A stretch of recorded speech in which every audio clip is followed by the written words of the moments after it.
Hello everybody, in this lesson I will discuss a practice example on reduction formula. Simplify and then I give you that horrible sum. Now the first thing here is already a big problem. Cos negative 180 degrees minus x.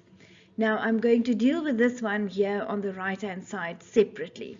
Now the problem is that this minus should not be there because our reduction formulas, all the angles are positive 180 or positive 90 or whatever. So the first thing you do is you will take out a minus as a common factor. And when you take out minus as a common factor, then be careful, this sign then changes into a positive. Now you deal with this as if it's a negative angle and you say the cos of a negative angle is positive the cos of the positive angle. And only now you can deal with the reduction formula. So now back at normal ordinary reduction formula, you will say the cos of 180 plus x will become minus cos x. The x is this angle that you're going to use. Later on it's the acute angle. And y negative cos, because this is 180 plus, and in the 180 plus quadrant, which is that one, cos is negative. So that whole thing reduces to minus cos x.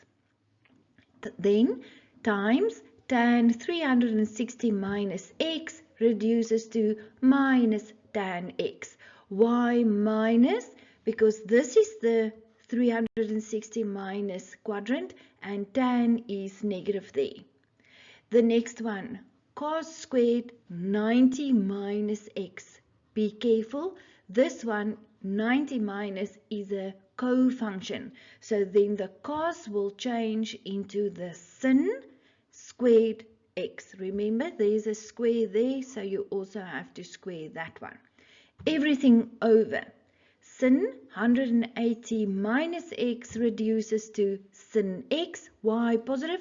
Because this is the 180 minus quadrant and sin is positive there.